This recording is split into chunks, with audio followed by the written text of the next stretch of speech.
Alamin ang latest weather update ngayon dito sa Sir Aris Official Weather News Today.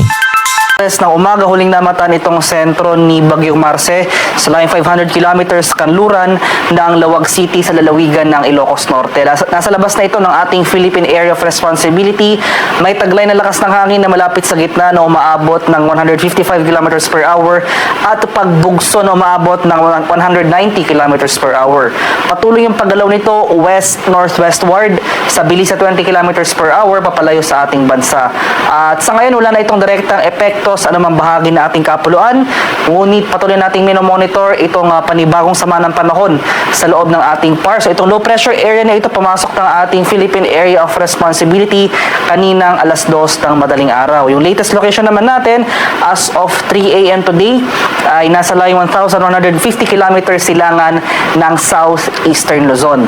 Mataas yung chance na nasabing low pressure area na maging isang ganap na bagyo within the next 12 hours, pero at least for today wala pa itong direktang epekto sa mga bahagi na ating bansa.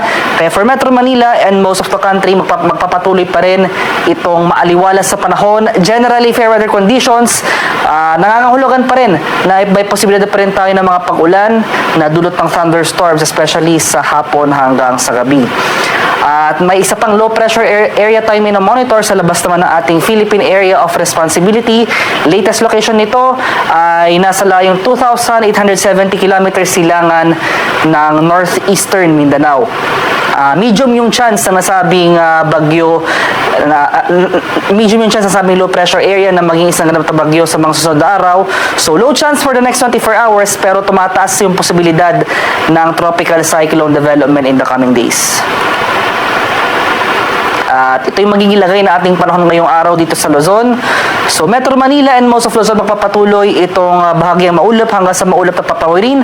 Sasamahan lamang yan ng mga pulupulong pag-ulan na may pagkulog at pagkidlat. Maximum temperature forecast para sa Lawag ngayong araw, posibleng umabot ng 32 degrees Celsius. 32 degrees naman sa area ng Tuguegarao at 23 degrees Celsius sa Baguio City. Maximum temperature forecast for Metro Manila today, posibleng umabot ng 32 degrees Celsius.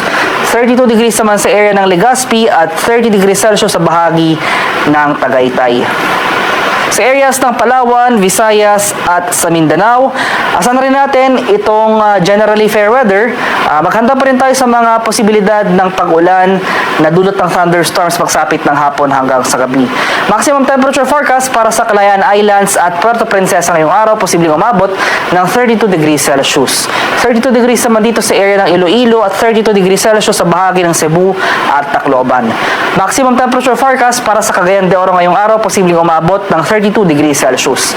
33 degrees naman sa area ng Davao at 33 degrees Celsius sa bahagi ng Zamboanga. At sa kasalukuyan, wala na tayong gale warning na nakataas sa anumang baybay na ating kapuluan at banayad hanggang sa tamtamang pag-alon ang ating inaasahan sa malaking bahagi na ating bansa. Gayunpaman, iba yung pag-iingat pa rin sa ating mga kababayan na maglalayag sapagkat kung meron tayong offshore thunderstorm activity, ito yung mga pag-ulan sa ating mga dagat baybayin, asahan natin itong mga malalakas na hangin, kaakibat nito ang bahagyang pagtaas ng ating mga alon. At ito naman yung ating 3-day weather forecast. So itong low pressure area na nating minomonitor, mataas yung chance na maging isang ganap na bagyo within the next 12 hours. Most likely ngayong umaga maging ganap na bagyo na ito. And in the event ng development ay mag-issue agad ang Pag-asa ng Tropical Cyclone Bulletin. So dahil sa possible weather disturbance na ito, asahan natin starting tomorrow, Sunday, ang mataas na chance ng mga kalat-kalat na pag-ulan sa areas ng Southern Luzon. So dito sa Bicol Region at Quezon, pati na rin dito sa Aurora, asahan natin yung mga pag-ulan sa areas na ito. Pagsapit naman next week sa araw ng Lunes hanggang sa Martes, mas rarami pa yung mga areas na uulanin. So magpapatuloy yung pag-ulan sa bahagi ng Southern Luzon, itong Bicol Region, Quezon at Aurora, at malaking bahagi ng Hilangan Luzon mararanasan na rin itong epekto nitong possible weather disturbance o yung possible bagyo early next week. So malaking bahagi ng Hilangan Luzon, mga rehiyon ng Cagayan Valley, Cordillera at Ilocos Region, magkada tayo sa mga posibleng banta ng pagbaha at pagguho ng lupa dahil inaasahan natin ang mataas sa tsansa ng pag-ulan early next week, dulot yan ng posibleng bagyo. At sa mga lugar na hindi nabanggit, magpapatuloy itong fair weather conditions at maganda pa rin tayo sa mga posibilidad ng isolated rain showers or localized thunderstorms.